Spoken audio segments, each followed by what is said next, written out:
Hey guys, I'm back. I got a little project we're going to do. We're going to make I'm going to call it the multi-purpose fire starting implement. And it's just kind of a fun little project we're playing around with. And what I have is a 5-inch ferro rod by 1/2 inch diameter. Never used this ferro rod before. It's a really hard one, so I guess it'll last longer, but it throws pretty good sparks, so I'm pretty happy with it. Piece of antler. This was left over from me making buttons or something. I don't remember, but I had it laying around. And a piece of file, which I've already started working on the file. And that's going to be the project, or probably the worst part of this whole project is, okay, you gotta have a grinder. And I ground this edge smooth. And then I just sort of chamfered this edge and ground it smooth, and chamfered this end and ground it smooth. And I left the file marks on this edge, and I left the file marks on both sides. Number one, it gives you a little grip. Number two, they're multi-purpose. You can use them to sand things or whatever if you had to. And this is going to be the striker for our ferro rod. So that would be, the one use for the fire. The second use is that it's a hardened piece of file, so if we lose our ferro rod, we still make fire with just the steel, because it'll work in a flint and steel kit, and I don't know if you guys can see the sparks on camera or not, but that's our second way of making a fire. And so this part is basically done. The only thing I got to do is I want to drill a hole in it, and I'm going to actually have to soften it, drill the hole, and then reharden it. So I probably won't do that on camera, because I'm going to have to do it with a torch, because my forge is, I just rebuilt it and I'm waiting for the refractory to dry, so I won't be able to use that.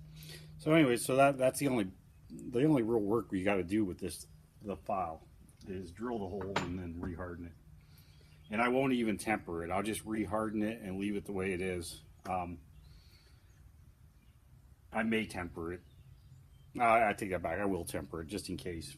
But chances are you're not going to break this, being it's so small. It would take a lot of force to actually snap that in half. But I will temper it, because it'll be about glass-like. So yeah, we'll retemper it in the oven, but that's no big deal. But for right now, we're going to work on the antler part, because I'm going to have to drill a hole in it right here, so that this will go into here, a 1/2 inch or so. And then for our third way to make it fire, I'm going to drill a little divot right in here for it. That way I can use it for a handhold for a bow drill fire. So we'll have a handhold with us too.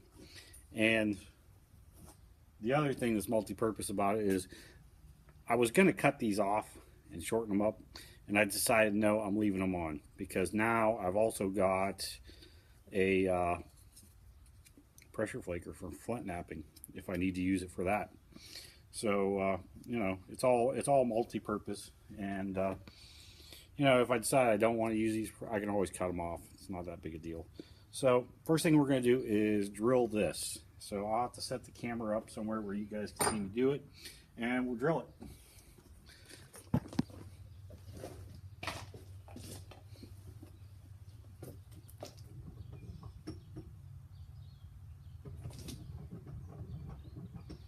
And I've just clamped it in a vise with a couple pieces of leather between it, so it doesn't mar it up too bad. Try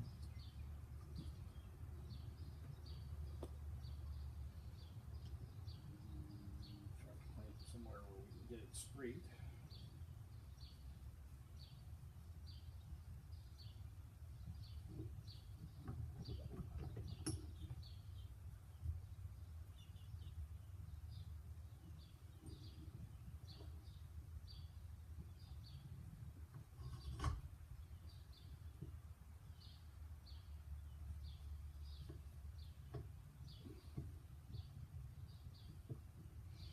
Now I'll take a pencil, sort of eyeball the center of this thing,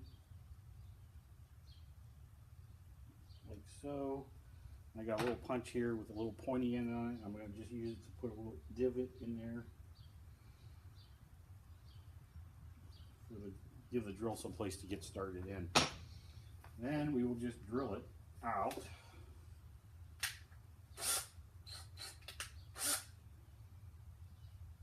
And we're going to take it nice and slow.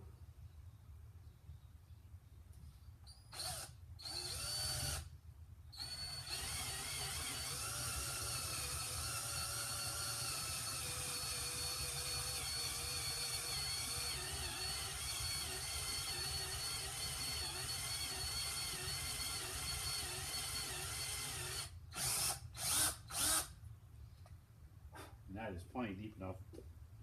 And while we're here, well, you know what? Let me see. While we're here, we'll mark out a little spot for a divot too, and put that in it at the same time.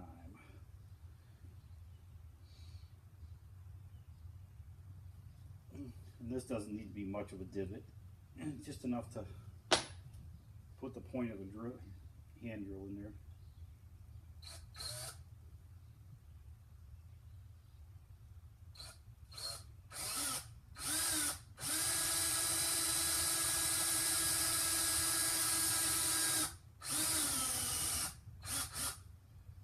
That's plenty right there.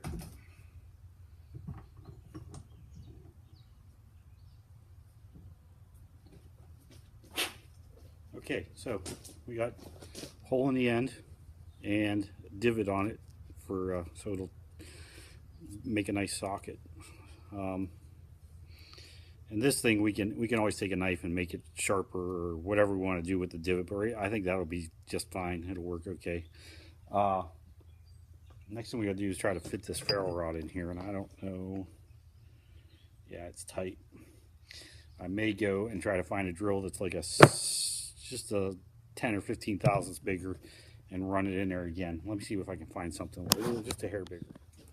Okay, so I just wrapped a piece of sandpaper around a pencil, and I'm just using it to clean this up a little bit on the inside.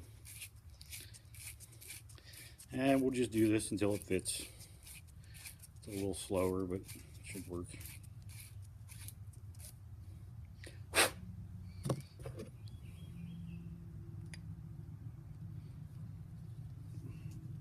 It's close. We'll sand it just a little bit more. Okay, so after a little bit of sanding, I can get it in there pretty good. It's in there over a half an inch or so, so that ought to be good.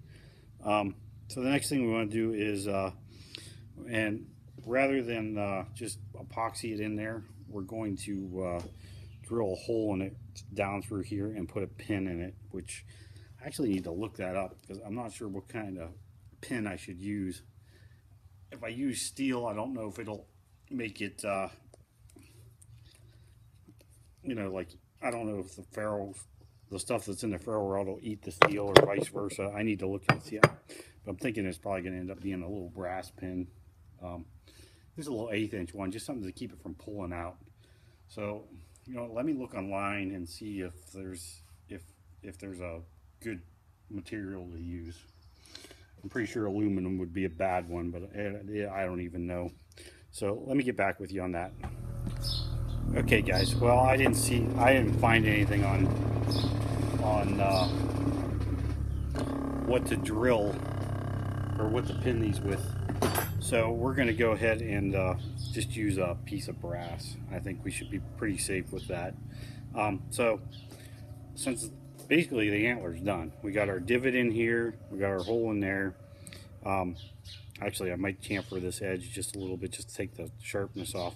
Other than that, and then all we're going to do is shove this in here. In fact, let me go ahead and chamfer that right now. Okay, so I took it over the belt sander and just gave it a quick chamfer around this edge. That way it's done. So the only thing we got to do now is put this in here, and we'll shove it in there as far as we can. And I will probably, I know that this rod is 5 inches long, so I can measure it from here to here. And I'm at 4.5, so I know I'm in there a half an inch, which is probably plenty. But I think I can get in there a little more.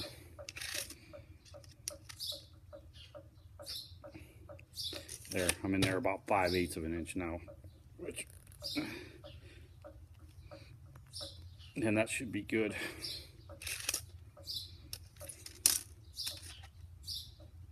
Yeah, that's 5/8 of an inch. So I got 5/8 of an inch of rod in here. So now all I gotta do is mark out a spot where I want to drill the hole. And I think I'm going to drill the hole so it's a 1/4 inch in, and then right in the center of the rod. So I'll just mark it with a pencil, just like so. And it's about a 1/4 inch in, it's right in the middle of the rod. So now I just set it up and drill it. And I'm just going to set it on the edge of my drill press, sort of hold it kind of level by hand and just drill it in there. But you got to be careful because it's a ferro rod, so I'm not sure how this is going to drill. I'm going to back my camera up and sort of drill this and see what happens. Okay, so I have an 1/8 inch drill bit in here, and I got my ferro rod just sitting up here. And I'm just going to turn this table so that it's kind of at the edge of the table. Make sure we can get it where we want it, which is about right there. Now I slowed this drill press down, but I don't know if it's going to be slow enough, so we might have to actually drill it with the hand drill. Let's see what happens.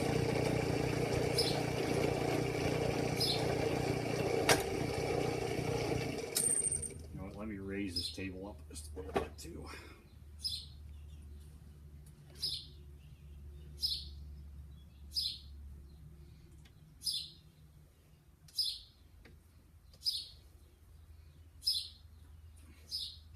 This is my $10 drill press.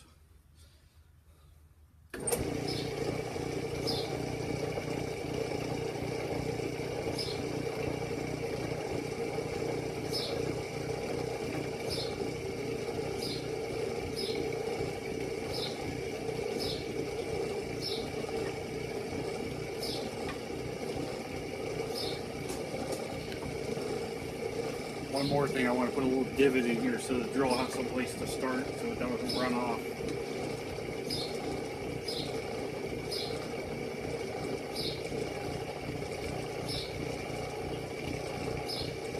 And I just press it in with the punch. It's pretty hard hit stuff, but it's not that hard.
Okay, so I got it partially drilled out. Shut this off for a second. My drill press belt is sort of loose on me. So I think I'm going to go ahead and just finish this out with the hand drill. I'll put the 1/8 inch drill bit in there and take this 1/2 inch one out.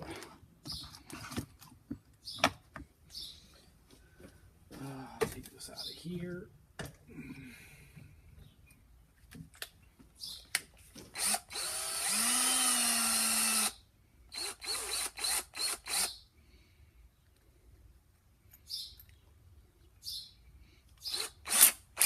Okay, I got a really good pilot hole started in it now anyways.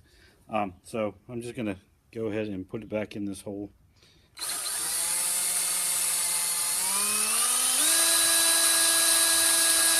and just drill it the rest of the way through.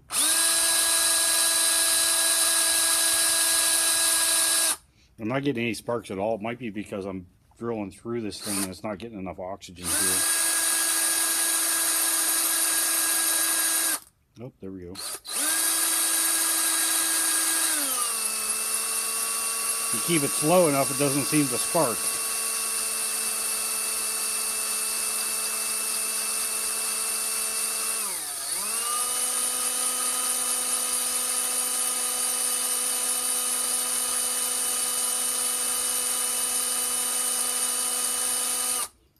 Okay, I'm going to lay this down on a hard surface and drill this out the rest of the way. Probably put it in a vise.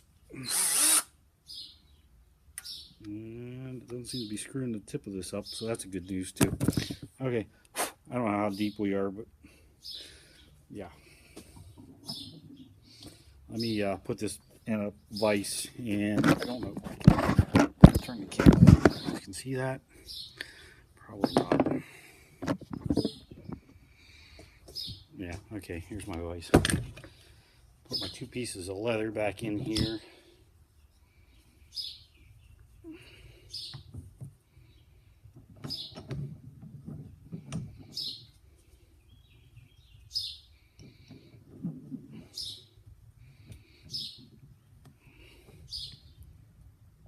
Tighten it down real good and then drill it.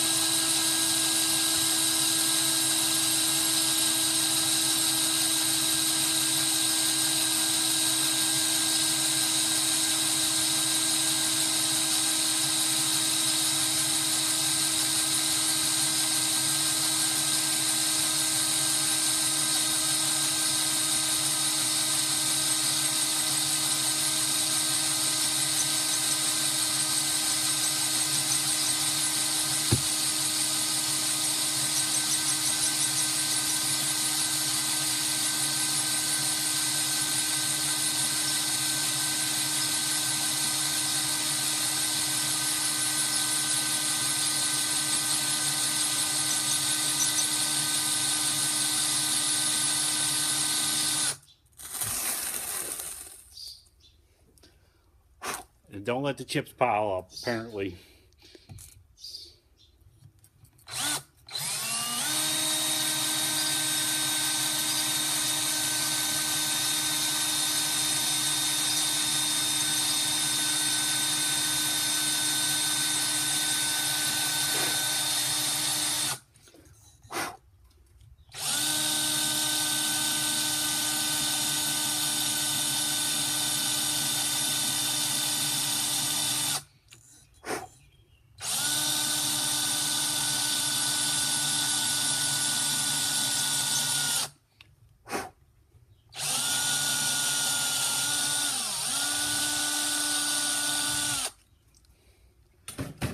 Okay, that'll do it. Let me sand this a little bit. Take my black marks off of it now. This isn't really a big deal.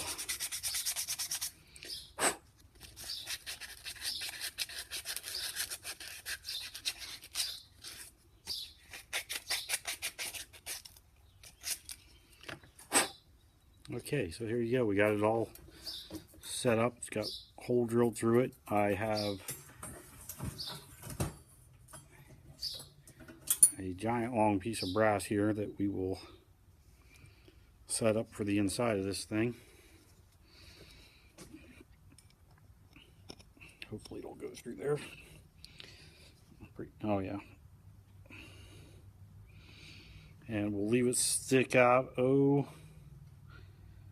maybe about a 1/16 on each side, and then we'll peen these over, and then this part will be done. So let me go ahead and put this in here and cut this brass off, and then we'll get back with you. Let me go ahead and do that. I want to clamp this brass so I don't mar it, because I use this brass for pins for handles. Okay guys, so now we have this brass cut off, and it's sticking out a little bit on each end, just like so.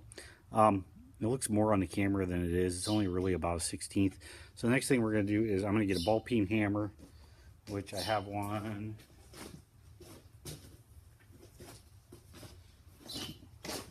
Right here. And I'm just going to use the back side of my vise. It's got a small anvil on it. And we're just going to put it on there and give it a tap.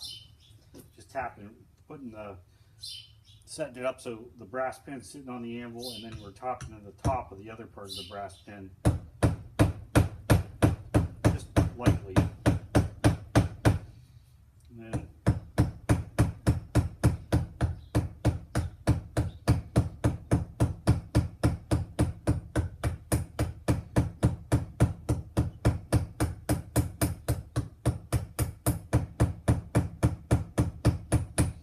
using the round part to sort of round it over so it looks like a rivet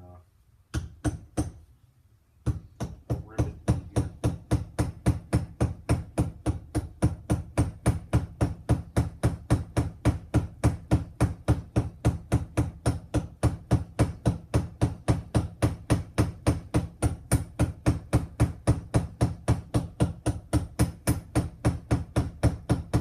You might have to flip it over a couple times till you get what you want.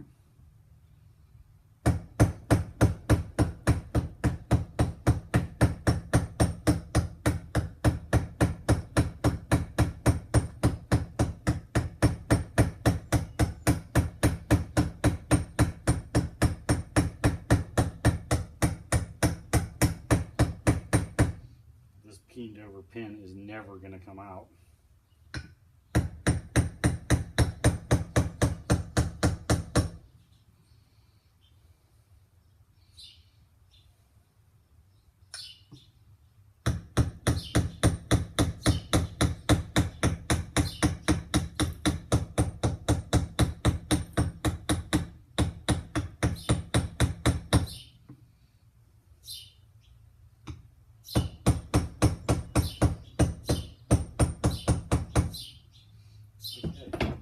And I kind of like the peening over thing because, you know, if you don't have epoxies, then that's the way you're going to have to do it. So when it's all done, it's peened over, and it looks like it's just like a rivet on it, on each end. So the ferro rod part's done. We got it all set up. All we got to do now is heat treat this and put it together. So I think I'm going to go ahead and heat treat this, but I'm going to do it off camera. And all you got to do is I will heat this up till it's orange and it won't touch a magnet. And then I will just let it cool really slow. I'll set it on my anvil and just let the anvil suck the heat out of it at a real slow pace. And when it's done, it'll be soft enough to drill. Then then I'll drill the hole in it, and the only thing left is I'll heat it up again to orange, and I will go ahead and quench it in warm motor oil, and then I'll go ahead and after it cools there, I'll stick it in the oven, and I put it in the oven. I'll shine this edge up again so I can see some color in it when it turns, and I'll put it in the oven, and I'll heat treat it at probably 400 degrees for 2 hours, and I may do it twice. It's probably not necessary, but I probably will. And then this will be done. And then basically all you got to do is get a leather strap and put a leather strap on this, and we may drill another hole in this somewhere just to attach the striker to the ferro rod, but I'm not sure how I want to do that yet. So I might just throw a little hole in one of these tines or something to put them together. So anyways, so let me go ahead and see if I can't get this thing soft enough to drill the hole in it. And I think I'm going to do it with the torch. I'm just going to try to heat it up enough to get it soft enough to drill, and we'll see what happens.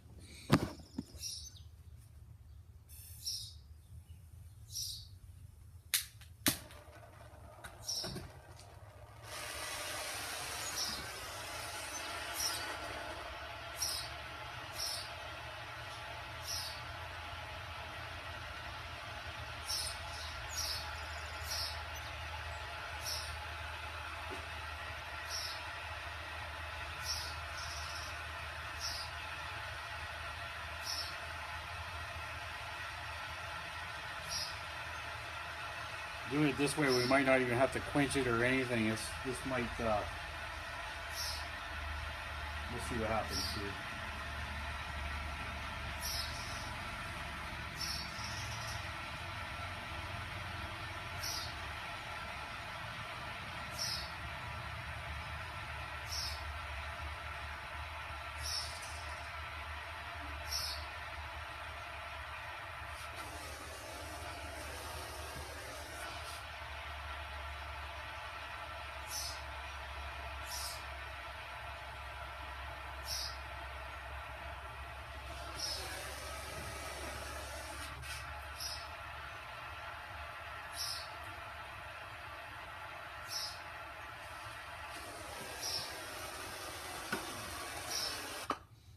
Okay, I got it to where it was barely glowing.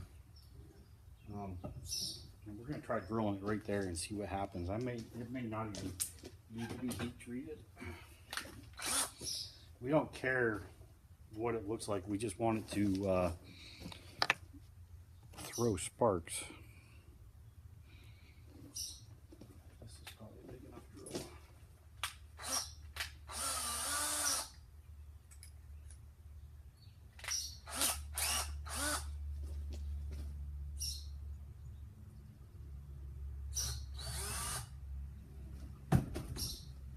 Let me let that cool, and we're going to go ahead and punch it for a punch mark. Okay, so it was still too hard, so I went ahead, put it back in the vise, reheated it again, so it was a little bit redder, and that's where we're at right now.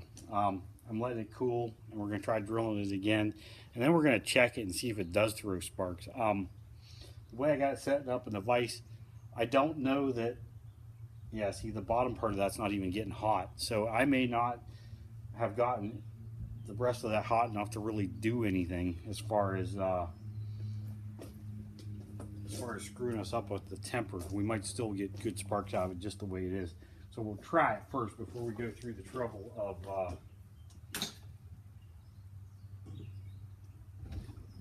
doing all the reheating and heat treating and all that other stuff. And you know, so let me get back to you. Okay guys, so I went ahead and I heated up, and I don't know if you could tell, it only heated to this point right here, and I drilled the hole because it softened it. Now this side here, and I'll bet you if I tried to drill it, is still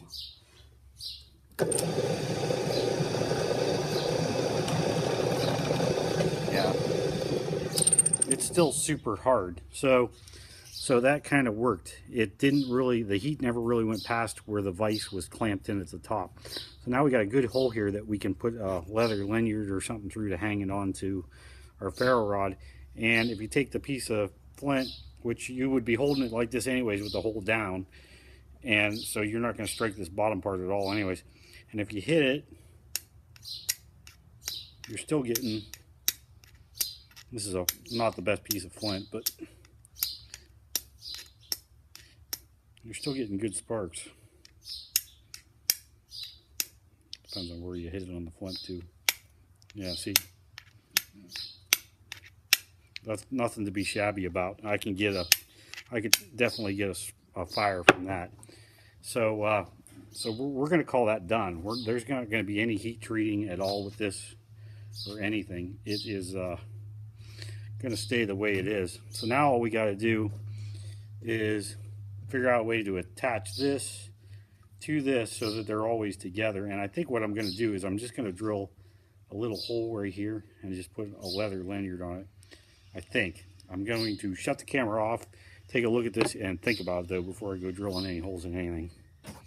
Okay guys, I'm back. So I did figure it out. I just did like I said I was going to do. I just went and put a little hole in it right here, and I got myself a piece of leather strap, and I just ran it through the hole, evened up the two ends, and then slid the piece of steel on there, and then just tied a little knot on the end of the ferro rod, and that was it. I was done. The only thing is that you got to make sure your leather lace is long enough so that you can come over to your ferro rod and make a full scrape on it from, you know, any direction, whatever you want to do. you know, you're going to want to use both sides of the ferrule rod, and if the lace is too short, you won't be able to scrape it at all. But this one's plenty long enough. Now a little note about this thing's huge. I mean, you know, you're talking 5 inches of ferrule rod and another couple inches of handle. This is not something that you're going to put in your pocket, obviously. For me, I can see me putting this in my haversack and just letting it in there and forgetting about it, and then whenever I need to build a fire, I always take my haversack with me anyway, so it's there, you know, it's always in my haversack. For an emergency, I always keep one on my belt knife anyways, and I have a little tiny one that I actually keep in my pocket almost all the time too, so it's not a big deal. And if you're like me and you carry like an old school type pocket knife, you've always got a piece of steel to go with it, or you know, like your belt knife will always work. So you know, that's it for this. I just wanted to do a quick video on this. This is this 5-in-1 super duper fire steel thing, you know, kit or project, I should say. I just did it because it was a fun little project, and I figured you guys might like this. And you know, and there's some definite pluses to this. I mean, you know, now that we got this thing pinned into this handle, it ain't never coming off, so that's a good deal. This is almost a bulletproof setup now, other than the fact that it's a little bit bulky. And one way to make it a little smaller to where you could put it in your pocket is, instead of doing the dual tine thing, you could either cut one of these tines off and then it's just a one tine, or you could just cut them both off and do away with the whole pressure flaking thing and just use the Y part for this part. But it doesn't have to be that big. And who knows, maybe later on down the road I may cut them off. And if I find out that I'm, you know, it just depends on what I want. I just left these on there because it kind of looks cool, and it is a purpose. I mean, I could do some pressure flaking with one of those, no problem at all, or both of them. So yeah, I just left it there. Like I said, for me, this is going to be a haversack one. It's going in the haversack, and that's where it'll be when I need it. Or I could make up a little sheath and keep it on my belt too. You know, that wouldn't be a bad way to carry it either, and you know it's always on you. So anyways, I just wanted to say thank you. Share, subscribe. You know, thanks for watching all my videos. Like them, you know, and I'll try to keep some of these videos going. Sometimes I put a little space between videos because I got other things going on, but I'm trying to keep a steady flow of videos coming you guys' way. And I'm trying to do some new ideas stuff too, not stuff that everybody else is always doing. So anyways, this was the 4-in-1 ferrule rod project or something like that. Anyways, thank you.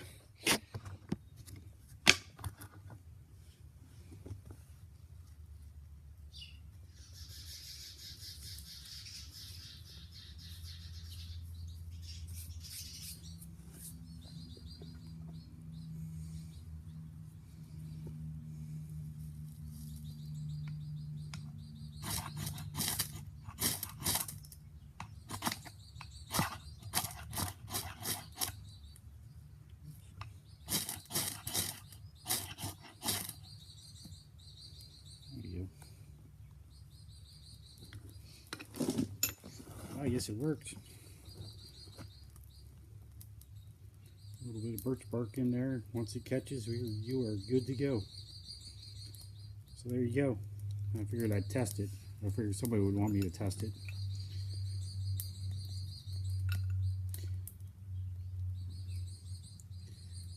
Birch bark gets going, and then you're good to go. Plenty of time to make a fire. I'm not going to build a fire sitting in here in my house, but or in my garage. But anyways, so